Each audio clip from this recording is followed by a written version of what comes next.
voici Seigneur, au son de la trompette, tous à tes pieds pour t'adorer. Voici Seigneur. Shalom à tous. Que la paix de Jésus-Christ vous soit accordée ce soir. Nous sommes très ravis de vous savoir très nombreux. Que le Seigneur vous bénisse richement. Oui, on a un problème de connexion. Dans le souci de toujours vous servir, veuillez nous excuser. Essayez de partager le direct. Vous êtes en ligne. Aidez-nous à partager. Ça sera une bonne chose.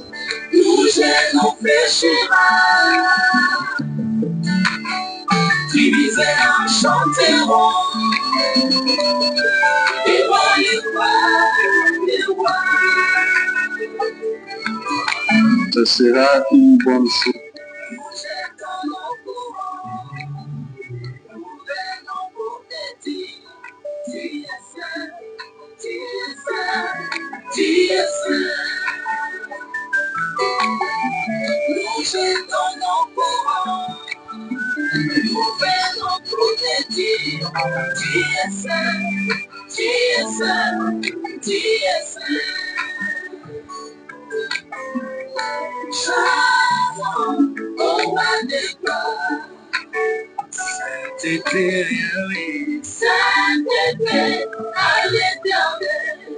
Devant un trône du grand roi,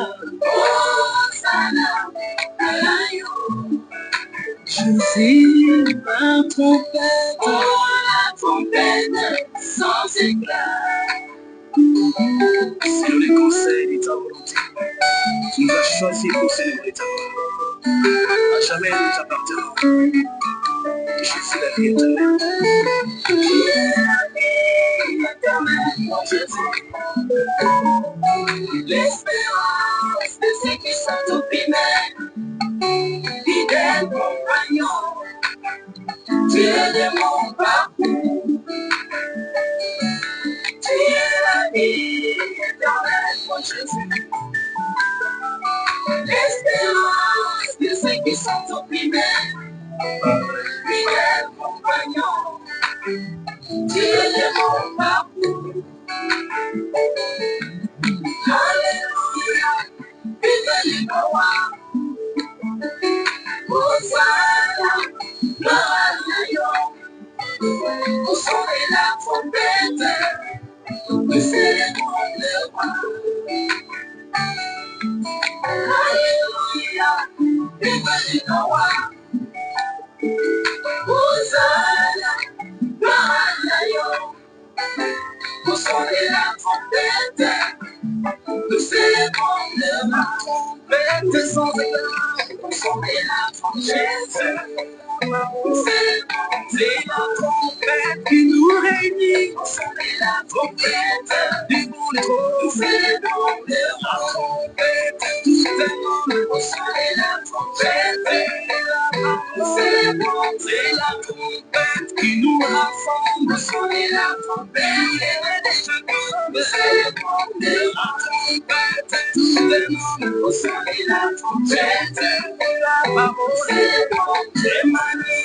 Je m'anierai, au son de la trompette, au son de la trompette, nous célébrons, au son de ta voix, nous célébrons, au son de ta voix, célébrer le roi, car il est digne de gloire et de louange. Au son de la trompette, nous célébrons le roi. Le son des avec éclat. Au son de la trompette, nous célébrons le roi.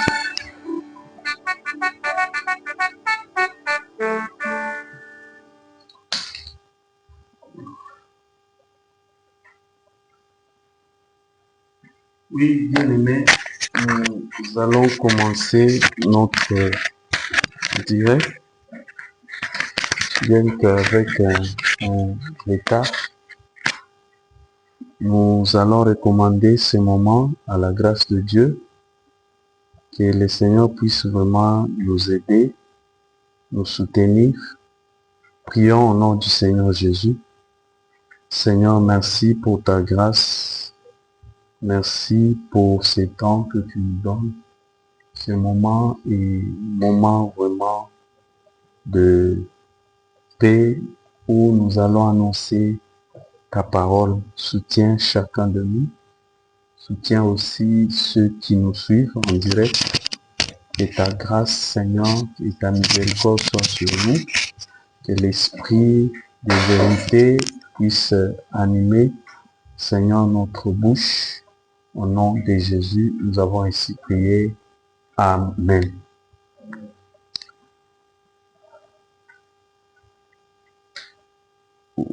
Oui, bien-aimés, nous vous bénissons parce que Dieu est miséricordieux. Oui, vraiment, nous avons ce souci-là de vous faire le direct. Et bien qu'il y a des complications, mais on y va toujours par la grâce de Dieu.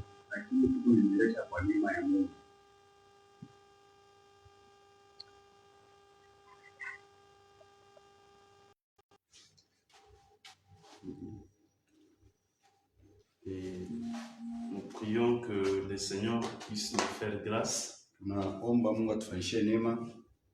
Parce que sans lui, nous ne pouvons rien faire. Et par là, nous étions en train de parler par rapport à la réponse de Malachie 4. Na hapa tulianza kusemezea juu ile jibu ya Malaki sura ya 4. Et la fois dernière, na siku ile ilipitaka, la connexion nous a posé problème. Connexion ilituharibu sana. Je ne sais pas si cette histoire de connexion, même aujourd'hui, ça me perturbe toujours. Sijue na hii mambo ya connexion na leo tena inakuwa inatusumbua. Mais nous espérons que ça va tenir jusqu'à la fin. Tunaaminia kwamba itashimama mpaka mwisho. Oui, c'est un bien-aimé qui nous a posé cette question. Ndio ilikuwa ni mpendwa mmoja alituswali, le frère John. Ndugu John. Depuis village Kilobe Lobe. Tangia kutokea kule ku mtini ya Kilobe Lobe. Et il nous a vraiment posé cette préoccupation. Na alituswali hii nunguniko yake. Et par la grâce de Dieu, nous allons y répondre. Na kupitia neema ya Bwana tutaijibu. Et lisons d'abord cette écriture. Tusome kwanza hii andiko Malachie 4. Malaki sura ya 4.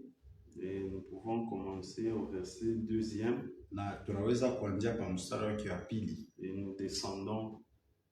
Nous lisons au nom de Jésus-Christ. Amen. Mais pour vous qui craignez mon nom, s'élèvera le soleil de la justice, et la guérison sera sous ses ailes.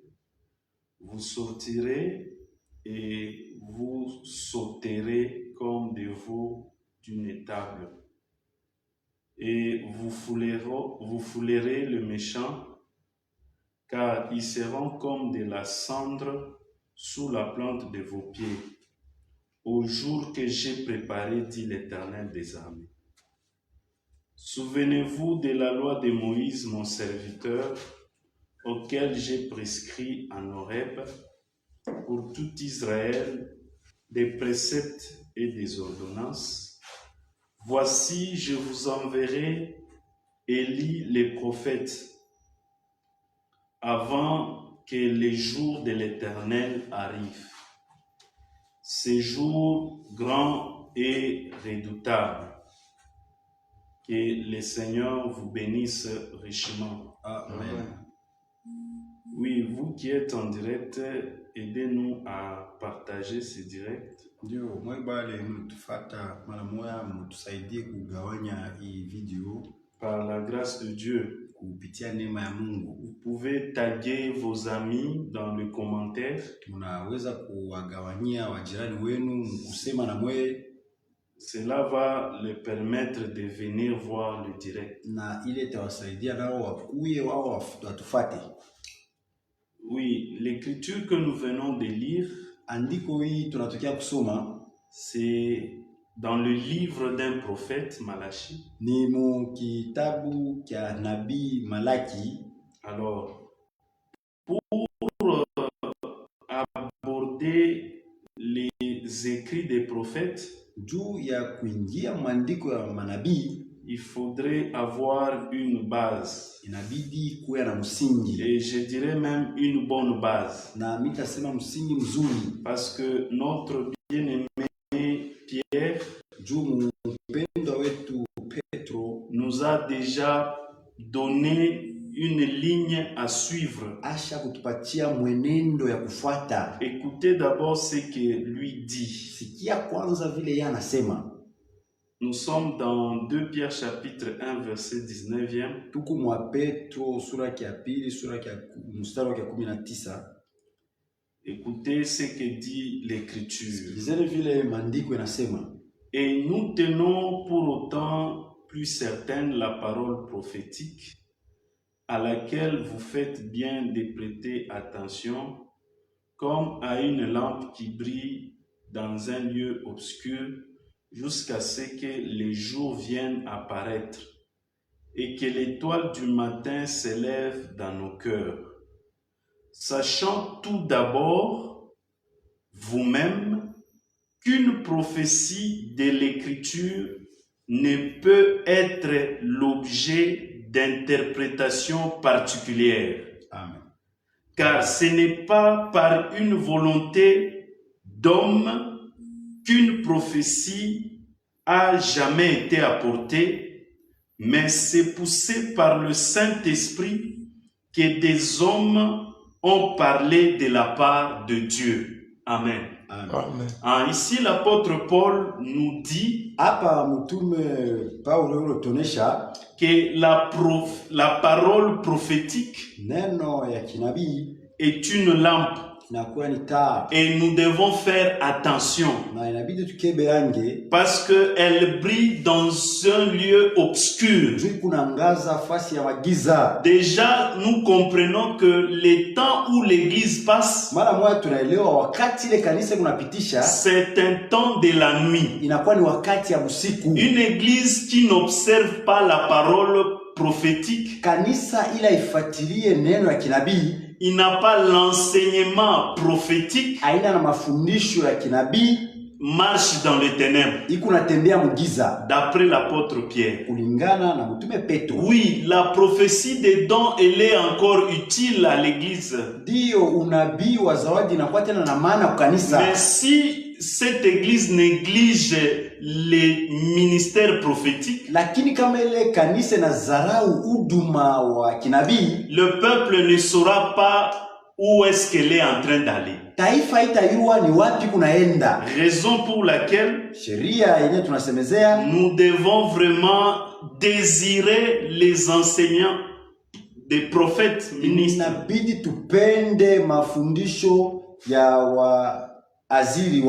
Parce qu'elle nous situe les temps et l'espace. Que le Seigneur vous bénisse. Amen. Et il est en train encore de souligner qu'aucune prophétie de l'écriture ne peut être un objet d'interprétation particulière. Car ce n'est pas par un homme, par la volonté d'un homme,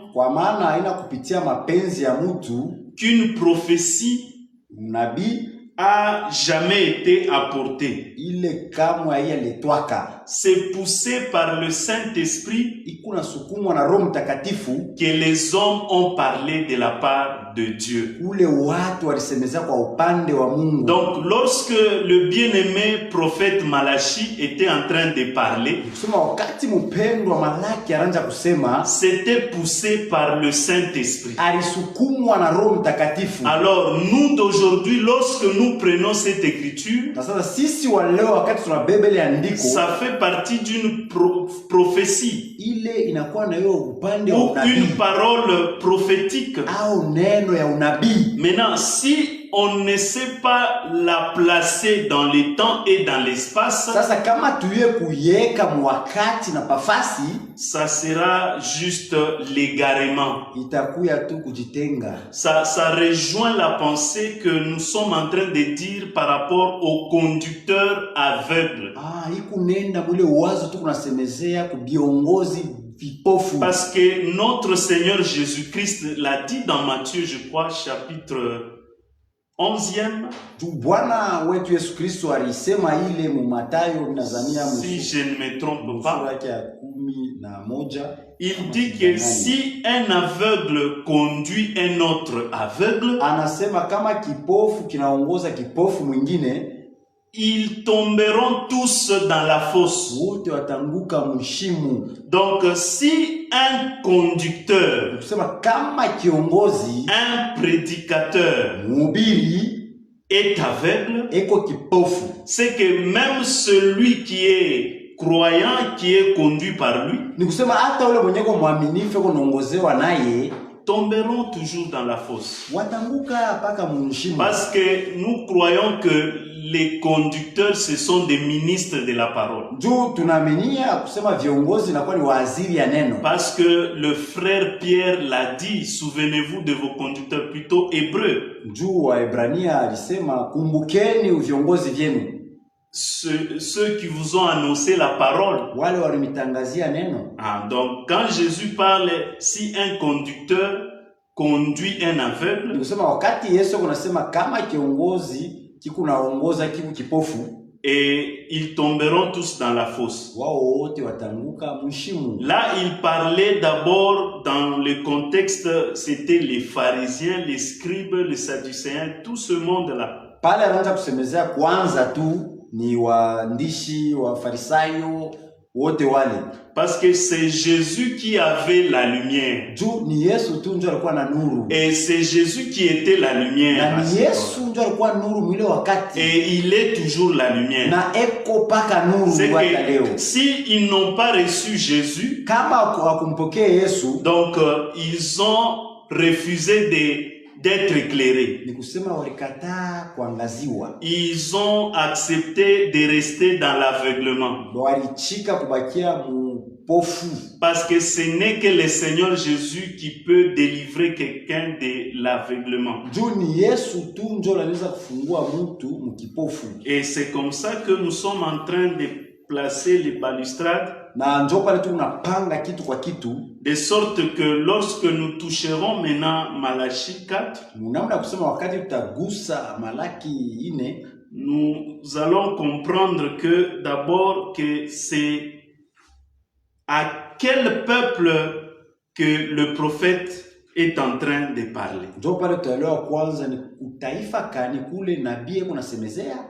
Parce que si on ne sait pas à qui s'adresse cette prophétie, juu kama tuyue ni kwa nani hii unabii inaelekea, là on marchera dans les ténèbres. Pale tutatembea mugiza. Parce que les prophéties bibliques, je dois souligner, juu maunabii ya kibiblia na pasha kupiga kistari, concernent le peuple d'Israël premièrement. Inaelekea taifa ya Israeli kwanza. Deuxièmement, il y a des prophéties qui concernent l'église épouse du Seigneur. Na mara pili inaelekea tena kanisa inakuya bibi harusi wa Bwana. Il y a aussi les nations. Na mataifa. Maintenant, un prédicateur aguerri, il doit savoir que cette prophétie concerne quel peuple. Na mubiri ule wa kuivya inabidi ayue kusema hii unabii inaelekea taifa kani. Et par la grâce de Dieu, c'est ce que nous allons comprendre par rapport à Malachie 4, verset 4 d'abord que nous allons lire. Na kupitia hii andiko inabidi tuelewe hii tunafia kusoma hapa mu Malaki sura ya 4. L'Écriture dit, souvenez-vous de la loi de Moïse, mon serviteur, auquel j'ai prescrit à Horeb pour tout Israël des préceptes et des ordonnances. Voici, je vous enverrai Élie les prophètes avant que le jour de l'Éternel arrive, ce jour grand et redoutable. Nous pouvons d'abord nous arrêter par rapport à ces deux versets. Ici, l'Écriture dit que souvenez-vous de la loi de Moïse, mon serviteur. Hapa ndiko kunasema kumbukeni kwa sheria ya Musa mtumishi wangu, auquel j'ai prescrit à Horeb, kwa hule miliandikia ku Horebu, pour tout Israël, juu ya Israeli yote, des préceptes maagizo et des ordonnances. Na makanuni. Ah, ici c'est clair noir sur blanc que le peuple auquel on est en train de dire de se souvenir de la loi de Moïse, c'est Israël. Hapa bitu vya kuonekana wazi, taifa ile bado unasema ikumbuke sheria ya Musa ni Israeli. À moins que vous soyez dans l'aveuglement ou dans l'incrédulité. Ah, ile omwe ukuwe kipofu wala mujinga. L'incrédulité moyo mugumu. Moyo asipokuamini. Ah, voilà. Et le peuple qui a reçu les préceptes et les ordonnances, c'est Israël. Na taifa ile lipata maagizo na makanuni ni Israeli. Voyons cette histoire ici. Et nous allons voir que Moïse, ici, Dieu l'appelle son serviteur.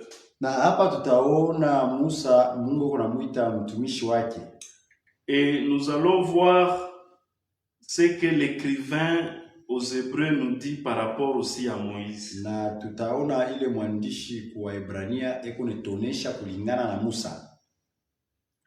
Parce qu'il y a deux maisons. Israël, c'est une maison. L'église aussi est une maison. Nous sommes dans Hébreux chapitre 3. Et c'est là que nous allons comprendre. Et pour gagner notre temps, nous allons au verset 2e. Jésus qui a été fidèle à celui qui l'a établi, comme le fut Moïse dans toute sa maison. Amen. Amen. Donc cette écriture témoigne Malachie 4, verset 4 que nous venons de lire.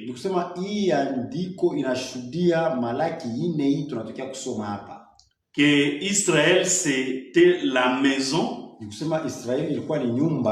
où Moïse était établi. Écoutez maintenant la suite du verset.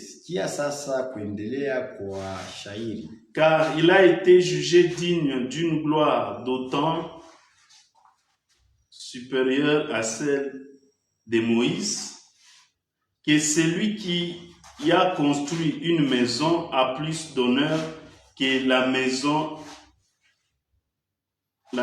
même. Car chaque maison est construite par quelqu'un. Mais celui qui a construit toute chose, c'est Dieu.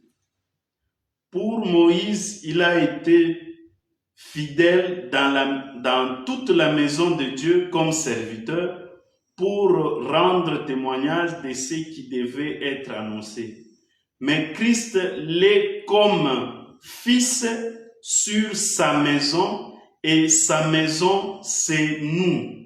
Pourvu que nous retenions jusqu'à la fin la ferme confiance et l'espérance dont nous nous glorifions. Amen. Amen. Ici, l'écrivain aux Hébreux nous parle de 2 maisons. Hapa mwandishi kwa Ibrania yeko netusemezea manyumba mbili.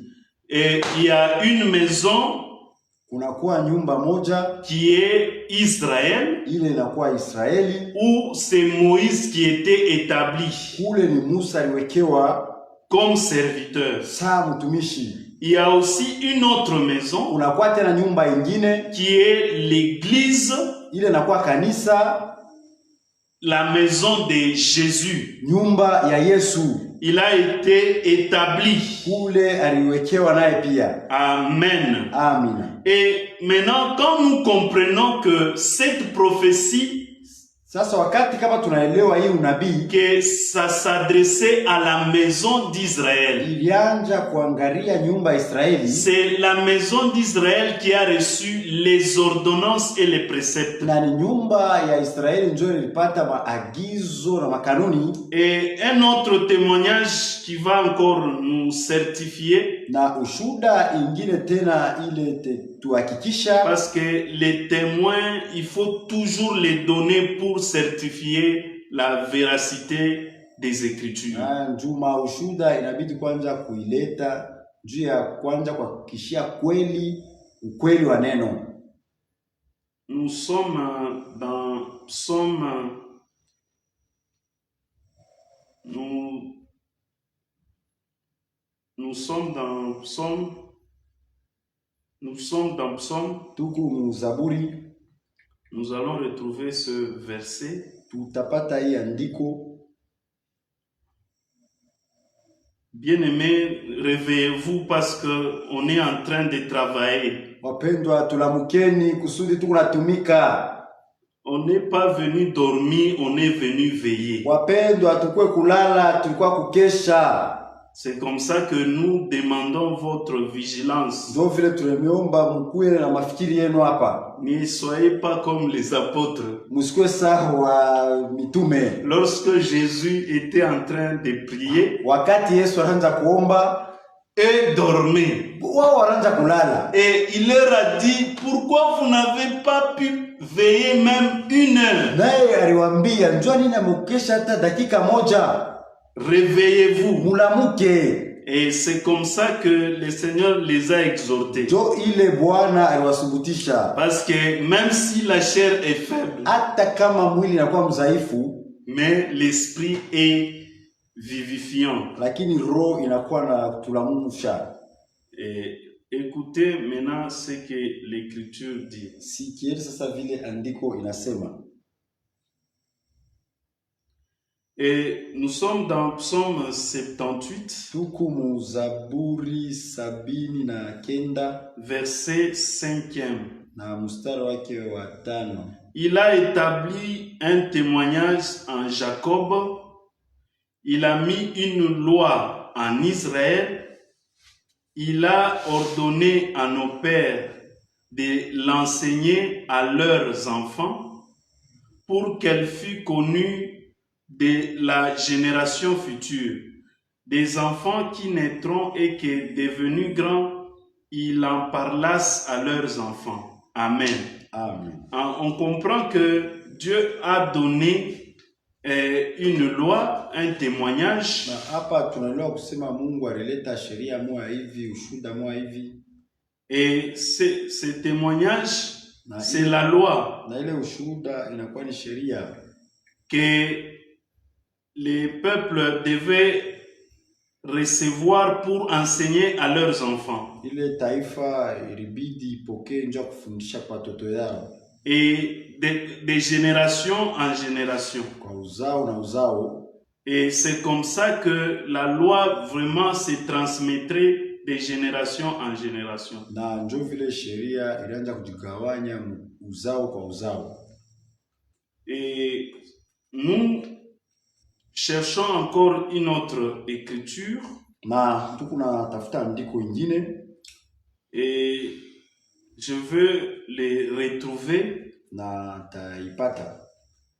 Bien aimé, essaie un peu de réveiller nos frères, sinon le live. Saidie kulamusha ndugu zetu wanalala.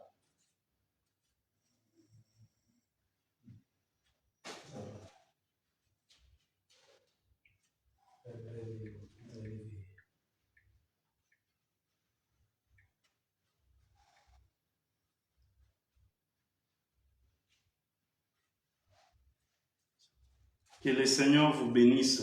Bwana amibariki. Soyez forts, bien-aimés. Tukuwe na nguvu.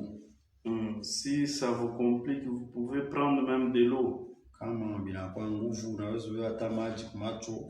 Comme nous fûmes des étudiants. Vile tulikuya wanafunzi. Quand vous avez examen interro, kama mnakuya na vipimo, vous allez prendre même de l'eau dans un bassin. unaweza kubeba hata maji mbeketi. Vous mettez vos pieds dans le bassin. Neka miguu mule mbeketi. Pour ne pas somnoler, vous êtes en train de lire un cours. Juu usizingizie, juu kuna soma. Et ce cours-là ne va pas t'amener au paradis. Na ile misomi ile haitakupeleka ku paradiso. C'est bien pour ce monde ici terrestre qui va passer. Yu bizuri kwa hii dunia hii itapita. Je ne décourage pas que vous puissiez, si vous êtes encore étudiant, de le faire ou élève. Shinivunje moyo kama tena mku wanafunzi kuifanya ile. D'ailleurs, on disait que ce sont des points d'ici-bas. Na wenye wanazosema inakuya ni matokeo ya vitu hapa dunia hapa. Les points d'ici-bas. Matokeo ya vitu hapa. On voyait les gens tenir les étudiants qui ne dormaient pas. Tunaanza kuona watu wanaanza kushika wale wanafunzi wakanje kulala. Mais ce qui me fait mal, c'est quand les chrétiens dans les choses de Dieu dorment. Na ile kunifaa mbaya ni kama Wakristo bintu benye vya Mungu beko nalala. Quand c'est pendant la prédication, ils dorment. Wakati ya mahubiri banalala. Quand c'est les temps de veiller, ils dorment. Kama ni wakati ya kukesha wanalala. Mais quand ils sont chez eux au lit, ils sont vigilants devant leur téléphone. Kama beko manyumba yao pakitanda ni TikTok. Et ils vont dormir tardivement. Ba batalala ni 3 heures. Non, ça c'est la chair. Il faut vaincre la chair. Shinde mwili. Devant la télé, le match, tu regardes 90 minutes, même les prolongations là. Mbele ya kabumbu kunafuata na ile dakika watongeza nyingine unafuata. Là tu es fort. Pale uko nguvu. Mais quand il s'agit des choses spirituelles, lakini kama sasa ni vitu vya kiroho, tu ne sais pas tenir ferme. Unashindwa kushimama. En tout cas, que le Seigneur te fortifie. Kweli kweli Bwana akutie nguvu. Oui, l'écriture que je suis en train de rechercher, ndio andiko ile niko natafuta. Ça parlait que Dieu n'a pas donné aux nations la loi. Ilianza kusemezea kusema Mungu ashikulete kuma taifa sheria. Il a donné qu'à Jacob. Alileta tu kwa Yakobo. Parce que nous avions donné une autre écriture ici. Et c'est comme ça que par ces écritures, ça nous fait comprendre que c'est Israël qui a reçu la loi. Na ndio vile kupitia imandiko inatuelewesha kusema ni Israeli alipokea sheria. Et quand ce peuple a reçu la loi, na wakati ile taifa ilipokea sheria, il était normal qu'on leur dit de se souvenir de la loi de Moïse. Ilikuwa kweli ya kusema waambie kumbukeni sheria ya Musa. Parce que nous, le peuple des gentils, juu sisi taifa ya ugeni, nous n'avons pas reçu la loi. Atukupokee sheria. Oui, on n'avait pas la loi. Atukue na sheria. C'est ce que l'apôtre Paul dit. Ndio vile mtume Paulo anasema. Nous étions des étrangers aux alliances. Wageni ku ile maagano. Lisons cette écriture. Tusome iandiko. Parce que nous aimons lire les écritures. Éphésiens chapitre 2 et verset, vous pouvez lire tous les chapitres, on peut commencer au verset 12e et nous descendons. Souvenez-vous que vous étiez en ces temps-là sans Christ, privés du droit de cité en Israël, étrangers aux alliances des promesses, sans espérance, sans Dieu dans le monde. Mais maintenant, en Jésus-Christ, vous qui étiez jadis éloignés, vous avez été rapprochés par le sang de Christ. Amen. Amen. Donc, c'est par le sang de Christ que nous avions été rapprochés. Ni kusema ni kupitia damu ya Kristo ndio kule tulichofeshwa karibu. C'est ce qui nous prouve que le peuple qui devait se souvenir de la loi, c'était Israël. Na ni ile ndio ilituonesha kweli ya kusema taifa ile ilibidi kumbuke sheria ilikuwa ni Israeli. Et une autre précision de l'écriture qui dit que cette prophétie ne concerne pas l'église. C'est au verset 1 du chapitre 1.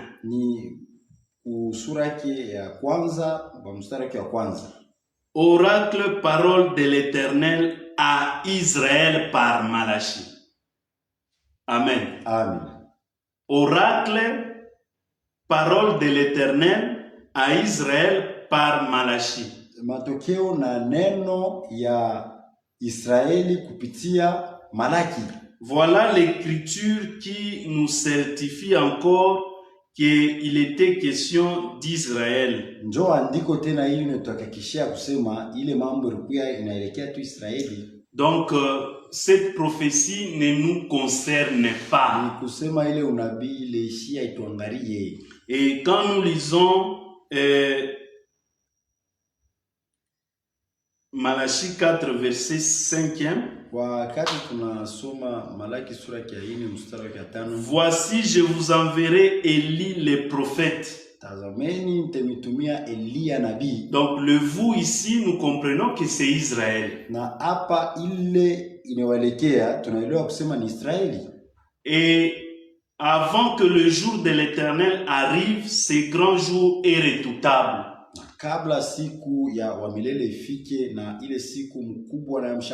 Et ce jour ici, c'est le jour où l'Éternel va se venger. C'est le jour où il va déverser sa colère. Alors que nous, l'épouse, nous ne serons pas là. Parce que le Seigneur doit nous retirer avant de manifester sa colère. Vous allez remarquer dans l'ombre que avant que Sodome et Gomorrhe soient frappés par la colère de Dieu, Dieu doit faire sortir Lot.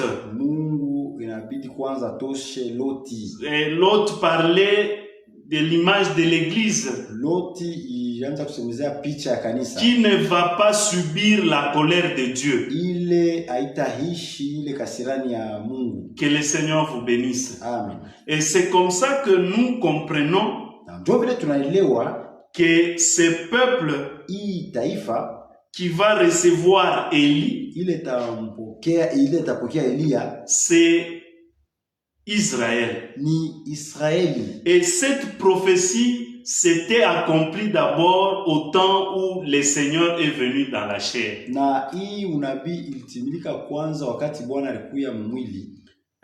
Parce que Jésus, on va lui poser la question par ses disciples en disant pourquoi les scribes disent qu'Élie doit venir premièrement. Waandishi wanamuuliza juu ya nini, wanafunzi wake wanamuuliza juu ya nini waandishi wako nasema Elia inabidi akuye kwanza.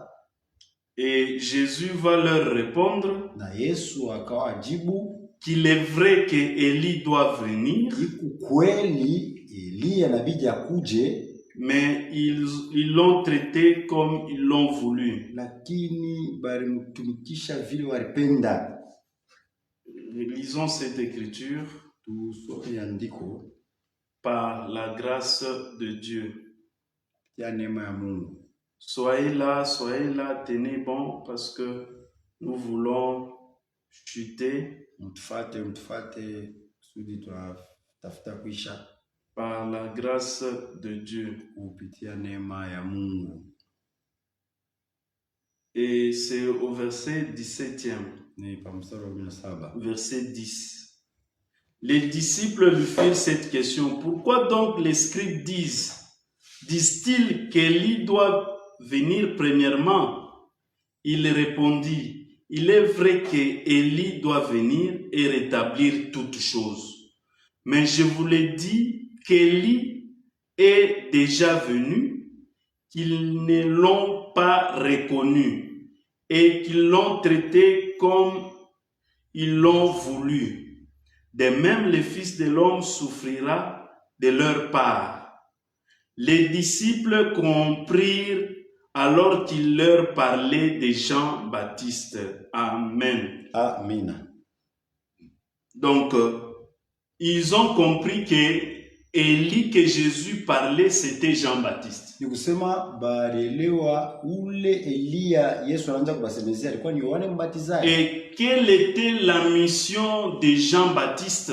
Na kazi ya Yohane Mbatizaji ilikuwa nini? C'était pour préparer le chemin de celui qui doit venir. Ilikuwa ni njia kutayarisha njia ya ule unakuja. C'est-à-dire amener le peuple à la repentance. Ni kusema kupeleka taifa kutubu. C'était ça la mission que Jean-Baptiste, qui a été revêtu de l'esprit d'Élie et de la puissance d'Élie. Njo ile ilikuwa kazi ya Yohane Mbatizaji, alikuwa mwenye kuvikwa roho ya Elia ama uwezo wa Elia. Certaines choses, je l'ai dit, vous êtes lecteur de la Bible, je vous épargne d'autres écritures par rapport à notre temps qui va vite. C'est comme ça que Jean-Baptiste était comme les coqs qui devaient chanter le lever du soleil.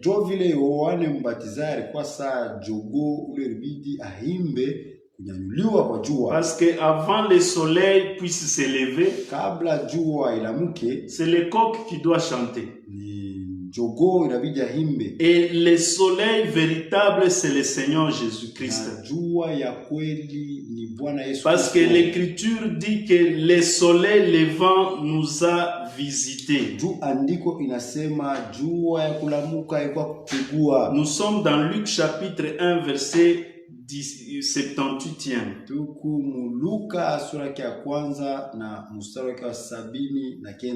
Grâce aux entrailles de la miséricorde de notre Dieu, en vertu de laquelle le soleil levant nous a visités d'en haut pour éclairer ceux qui sont assis dans les ténèbres et dans l'ombre de la mort, pour diriger nos pas dans le chemin de la paix. Amen. Amen. Donc, par cette écriture, nous comprenons que Jésus, c'était lui le soleil levant. Or, le lever du soleil annonce le début de la journée. Annonce le début du jour. Parce que dans les Écritures, il y a un temps du matin. Il y a aussi un temps du soir. Parce que Jésus, c'est les grands luminaires. Quand nous consultons notre frère Moïse, il nous dira que le Seigneur a placé au 4e jour les grands luminaires pour présider les jours.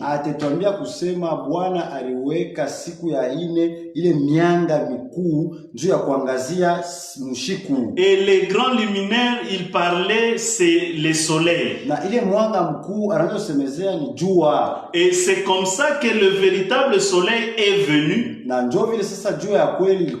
pour annoncer le début du jour. Donc, tous les prophètes étaient en Jésus. Et c'est comme ça que quand nous consultons encore notre frère Jérémie, il va dire que depuis le matin, je vous ai... C'est Dieu qui parle dans la bouche de Jérémie, que depuis le matin, je vous ai envoyé les prophètes. Hapa ni Mungu kunasemezea mkinywa cha nabii wake Yeremia asema tangia busubuhi mimi mitumia wanabii. Et Jésus aussi devait porter le casquette d'un prophète. Na Yesu naye ilibidi avale ile kionesho cha nabii. Et le frère hébreu, notre écrivain hébreu, il dit encore que Dieu autrefois nous a parlé par le prophète. Na mwandishi kwa Hebrania anatuonyesha tena Mungu mara nyingine alitusemezea kupitia wanabii. Et dans ces derniers temps, na wakati ya mwisho Dieu nous parle par son fils. Mungu anatusemezea kupitia mwana wake. Il a établi héritier de toutes choses. Yule aliweka murithi wa vitu vyote. Donc nous comprenons qu'il y a deux temps. Et ce soleil-là devait marcher, Jésus-Christ. Et il devait se coucher à la croix. C'est comme ça qu'il y eut une grande ténèbre, signe que le soleil s'est couché. Maintenant, Jésus c'est lui le prophète du temps de la fin. Parce que le temps de la fin, bien aimé, ça n'a pas commencé en 1900 et quelques. Le temps de la fin a commencé avec Jésus-Christ. Parce que Jésus a joué ce qu'on appelle les temps. Parce qu'il était le soleil, il a commencé à s'élever comme l'écriture venait de le dire. Et il a commencé sa marche. Lui-même a dit, à un jour, il y a 12 heures. Na yeye mwenyewe alisema usiku moja kunakuwa masaa 12. Ah, j'aime Jésus. Le prophète Jésus. C'est lui notre prophète du temps de la fin. Si vous avez un autre prophète à part Jésus, kama kuna mwingine nabii bila tu Yesu qui s'autoproclame le prophèt du temps de la fin, vraiment vous êtes grandement dans l'erreur. Il veut prendre la place de Jésus. Les antichrists que Jésus avait parlé, c'est ça, bien aimé. En tout cas, que le Seigneur vous éclaire, vous qui êtes encore dans cette conversion. Parce que nous avons pitié vraiment. Et remarquez que le soleil va se coucher. Et lorsque le soleil se couche, il marque un autre temps.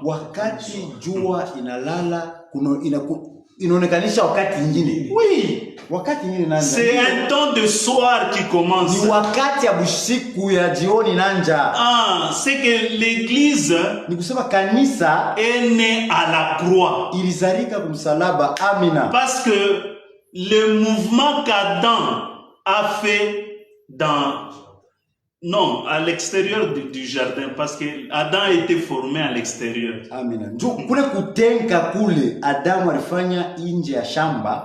C'était des prophéties que le véritable Adam devait accomplir cela. Parce que lorsqu'il a été formé, parce qu'il y a Adam formé, et il y a aussi un Adam créé. J'ai toujours le souci quand un prédicateur confond ça. Quand on parle d'Adam, on parle d'Adam créé. Non, c'est une erreur. Non. Respectons l'écriture. Et c'est comme ça que lorsque il va être endormi, na njo vile wakati batamularisha, c'est là que Dieu va prendre une côte na ni pale sasa Mungu atabeba lubavu pour former Ève. juu ya kufanya Ewa. Et c'est comme ça que Dieu va répéter la même chose à la croix. Jo vile Mungu alirudilia mambo moya moya kumsalaba. Parce que coucher juu kularishwa ou dormir au kulala c'est mourir. ni kufa. Jésus l'a dit. Yesu alisema lorsque Lazare était malade, wakati Lazaro alikuwa mgonjwa, on les cherchait. Baranja kumtafuta Yesu. Mais Jésus n'était pas venu. Lakini Yesu asikuji. Mais lorsque Lazare était mort, wakati Lazaro alikufa, Jésus a appris que Lazare était mort. Yesu alijua kusema Lazaro alikufa. Et il va dire à ses disciples, j'irai les faire réveiller. Na aliambia wanafunzi wake tenda tamnamusha. Et cela n'a échappé ses disciples. Ile msemo ile iliwapitia wanafunzi wake. C'est les réveiller, c'est-à-dire il était mort, je vais le ressusciter. Kumulamusha ni kusema alikuwa shakufa tamufufula. Donc dormir, kusema kulala, c'est mourir. Ni kufa. Et le véritable Seigneur Jésus-Christ, le soleil, na Yesu wa kweli, il s'est couché à la croix. Alilala kumsalaba. Et la manifestation maintenant de l'église, l'épouse est manifestée. Na kuonesha sasa kwa kweli kwa kanisa bibi harusi. Et c'est comme ça que l'église doit marcher maintenant avec les chandeliers. Na njo vile sasa kanisa inabidi tembee na kinara. Déjà, ça explique un temps des soirs qui commence. Parce que les signes du Saint-Esprit que chacun devait recevoir, c'était des flammes de feu. Or, une flamme de feu, on l'allume quand? C'est quand il y a l'absence de la lumière. Parce que Jésus était la lumière. Il s'est couché. Maintenant, les chandeliers doivent s'allumer. Même quand nous consultons notre frère Moïse, quand est-ce que les chandeliers devaient être allumés? C'était du soir au matin.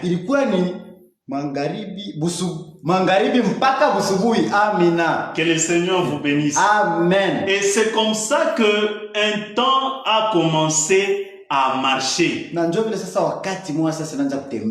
Puisque Jésus, quand il est venu chez les siens,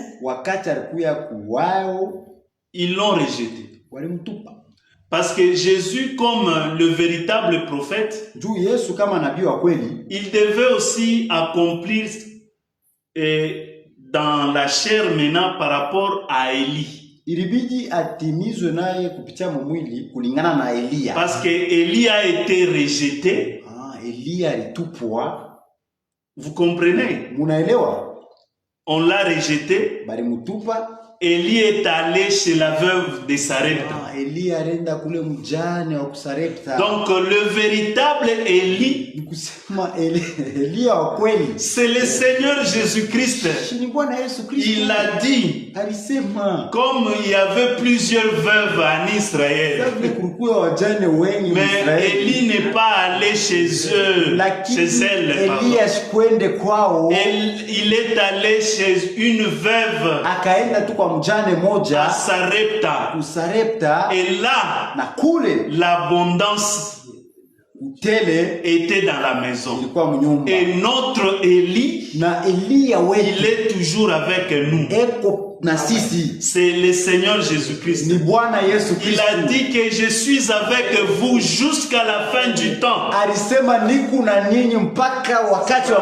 aucun temps que Élie véritable a laissé son église. Il y a eu un peu de ténèbres qui est entré dans l'église.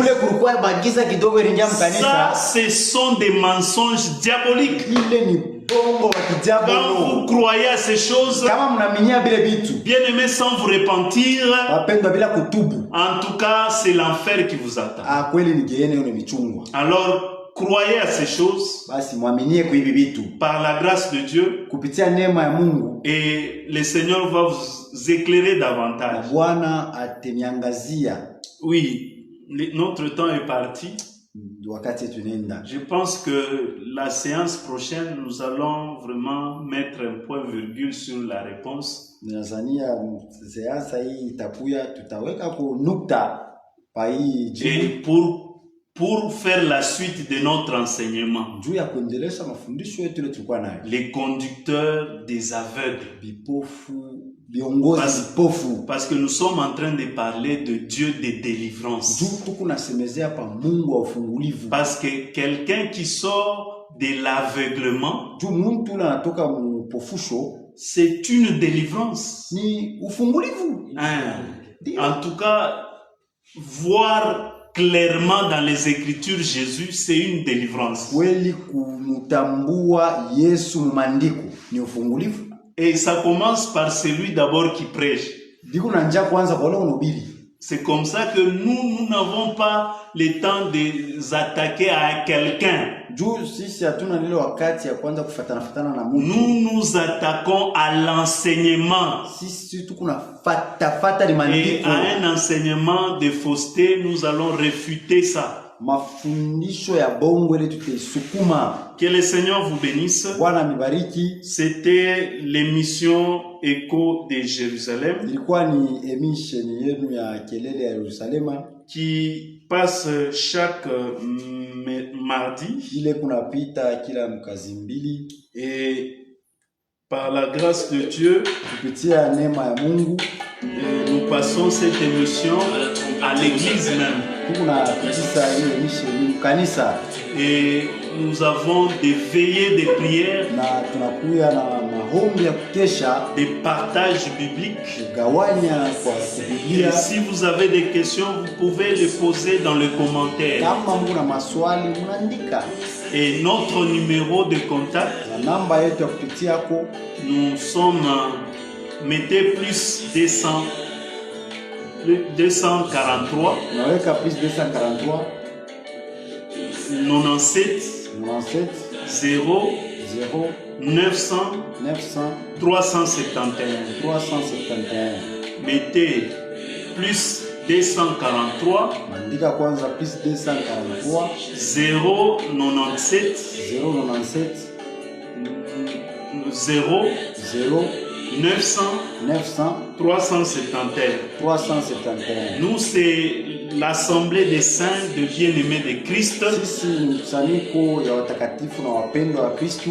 Nous sommes dans la République démocratique du Congo. Tuku mu Republiki ya Kongo, Et nous sommes précisément dans la province du Haut-Katanga. tuku mu province ya Okatanga, Et nous sommes dans la ville de Lubumbashi, na tuku mu muji ya Lubumbashi, sur l'avenue Mwero, barabara ya Mwero, entre Kasavubu et Adoula, katikati ya barabara ya Kasavubu na Adula. juste en face de la régie des eaux, Tuku naangaliana tu na Régie des Eaux, dans l'enceinte du complexe scolaire Les Propulseurs. na mpango ya masomo inaitwa Propulseur. Nous nous réunissons chaque jeudi et dimanche de 15h à 17h. Tuku naungama kila mkajivile na mjuma musaa ya 15h mpaka 17h. Nous vous invitons de venir écouter ces choses de près.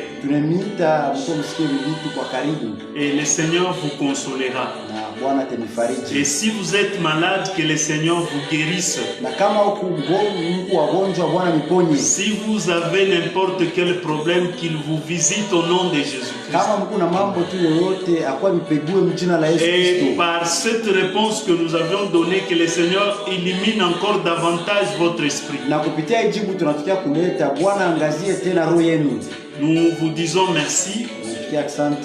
Et au micro, c'était votre bien-aimé Mike Lebon. Na mwandishi ilikuwa ni ndugu yenu Mike Lebon. Alban, serviteur de Jésus-Christ, mtumishi wa Yesu Kristo, accompagné par le traducteur, le frère Albert Malwa. alisindikizwa na mtafsiri ndugu Albert Malwa. Oui, c'est celui qui était derrière les caméras, c'est notre bien-aimé Aaron.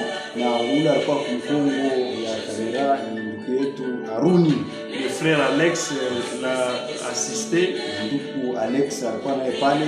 Et le frère Eli aussi. Ndugu Elia naye alikuwa hapo. Que le Seigneur vous bénisse richement. Bwana amibariki kwa utajiri. Retrouvons-nous le mardi prochain. Tukutane tena mjuma mkazipili.